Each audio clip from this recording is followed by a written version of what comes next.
세계 최대의 스포츠 브랜드 나이키. 이 거대한 제국이 사실은 수많은 행운과 심지어는 잘못된 예측들 위해서 세워졌다면 믿으시겠어요? 오늘 그 놀라운 이야기를 한번 파헤쳐 보겠습니다. 얼마 전에 말이죠. 35년이나 된 나이키 운동화 한 켤레가 경매에 나왔는데 이게 글쎄 역사상 가장 비싼 신발이 됐어요. 가격이 무려 한화로 10억 원이 훌쩍 넘습니다. 정말 대단하죠? 아니 어떻게 그냥 평범한 운동화가 이 지경까지 온 걸까요? 우리는 흔히 나이키가 워낙 압도적이니까 창업자는 뭐든 다 꿰뚫어보는 완벽한 천재였을 거다 이렇게 생각하기 쉽잖아요? 근데 사실은요, 정반대입니다. 나이키의 진짜 이야기는 창업자가 수없이 틀렸지만 딱 한 가지, 될 사람을 알아보는 데는 기가 막힌 재능이 있었던 그런 이야기거든요. 자, 그럼 본격적으로 그 이야기 속으로 한번 들어가 볼까요?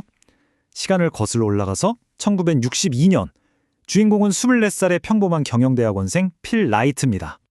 이 친구가 아이디어가 하나 있었어요. 야, 그때 독일 브랜드가 꽉 잡고 있던 미국 시장에 품질 좋고 값싼 일본 운동화를 가져오면 대박이겠다 싶었던 거죠. 그래서 무작정 일본으로 날아가서 당시 잘 나가던 신발회사 오니츠카 타이거 사무실 문을 그냥 두드린 겁니다. 계획은 있었지만 사실상 회사는 없는 맨몸이었던 거죠. 거기서 어느 회사에서 오셨죠? 하고 물으니까 이 친구가 순간적으로 육상 선수 시절을 떠올리면서 그냥 툭 뱉은 이름이 블루 리본 스포츠였어요. 근데 세상에 이 허풍이 먹힌 겁니다. 이걸로 덜컥 미국 서부 유통권을 따내게 되죠. 그리고 나서 자기 옛날 육상 코치였던 빌 바우어만한테 샘플을 보내요. 이 바우어만 코치가 또 신발 디자인에 거의 미친 사람이었거든요. 그 유명한 안에 와플 기계에 고무를 부어서 혁명적인 밑창을 만들어낸 바로 그 사람이요. 두 사람이 딱 의기투합해서 각각 $500씩 투자하고 회사를 차린 거죠. 그런데 한참 잘 나가나 싶더니 1971년에 오니츠카랑 사이가 틀어지면서 완전히 벼랑 끝에 몰립니다. 우리 브랜드를 만들던지 아니면 그냥 사업을 접던지 선택의 기로에 놓인 거죠.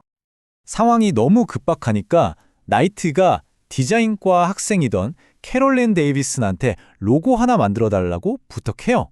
그리고 준 돈이 단돈 $35였습니다. 근데 막상 나온 로고를 보더니 영 마음에 안 들어 했어요. 에이, 별론데? 일단 이걸로 가야지. 딱 이 정도 반응이었던 거죠. 이름도 마찬가지였어요. 한 동료가 꿈에서 승리의 여신 니케를 봤다면서 나이키 어때요? 했는데 나이트는 그것도 싫어했어요. 자기가 밀던 이름은 디멘션 6였거든요. 훨씬 멋있다고 생각했나 봐요. 이게 진짜 재밌는 포인트예요. 지금의 나이키를 상징하는 가장 중요한 두 가지, 바로 이 스우시 로고랑 나이키라는 이름. 창업자 본인은 둘 다 질색했다는 거. 그러니까 자기 브랜드의 핵심 정체성에 대한 자기 직감은 완전히 빗나갔던 거죠. 자, 이제 나이키를 지금의 나이키로 만든 결정적인 순간으로 가보겠습니다. 이것도 역시 필 라이트가 엄청나게 반대했던 결정이었어요. 당시 팀원들이 어떤 신인 농구 선수랑 계약해야 한다고 막 밀어붙였어요. 근데 나이키는 아직 검증도 안 된 애송이한테 무슨 하면서 시큰둥했죠. 심지어 그 선수 마이클 조던 본인도 나이키에는 전혀 관심이 없었어요. 그런데 바로 여기서 나이트의 위대함이 드러납니다. 자기 생각은 달랐지만 팀원들을 믿고 그냥 질러버린 거예요. 당시로서는 정말 상상도 못할 전례 없는 거액을 신인 선수에게 베팅한 거죠. 결과는 대박이었죠. 그런데도 나이트는 이거 반짝인 게 아닐까 하면서 계약 연장을 망설였어요. 팀원들이 또다시 설득해야만 했죠. 결국 이 열풍이 계속될 거라는 그의 예측도 또 틀렸던 겁니다. 물론 이렇게 승승장구만 한 건 아니에요. 나이키도 회사가 거의 휘청할 뻔한 큰 실수를 저지르기도 했습니다. 80년대에 에어로빅이 엄청나게 유행했는데 이걸 완전히 무시했다가 리버크한테 1위 자리를 뺏기기도 했고요. 90년대에는 해외 공장에서의 노동 착취 문제가 터지면서 전 세계적인 비난을 받아서 브랜드 이미지가 바닥을 쳤었죠. 근데 중요한 건 나이트가 이런 실패에서 배웠다는 거예요. 마이클 조던 때 주저했던 경험을 교훈 삼아서 나중에는 젊은 타이거 우즈한테는 정말 확신을 가지고 올인합니다. 그리고 이 결정은 아시다시피 또 한 번의 엄청난 성공을 가져왔죠. 자, 이쯤 되면 필 라이트의 진짜 천재성이 뭔지 좀 감이 오시죠? 미래를 예측하는 게 아니었어요.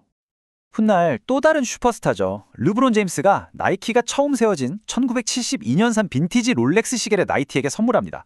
그 시계 뒷면에는 이런 문구가 새겨져 있었어요. 저라는 사람의 가능성을 믿고 기회를 주셔서 감사합니다. 바로 이겁니다. 르브론의 메시지가 모든 걸 말해주죠. 필 라이트의 진짜 재능은 완벽한 예측력이 아니었습니다. 그의 진짜 재능은 내 생각과 다르더라도 열정 있고 재능 있는 사람들의 말을 믿고 맡길 줄 아는 것. 바로 사람을 알아보는 눈이었습니다. 결국 세상을 바꾸는 일이 꼭 항상 내가 옳아야만 가능한 건 아니라는 걸 나이키의 이야기가 보여주는 거죠.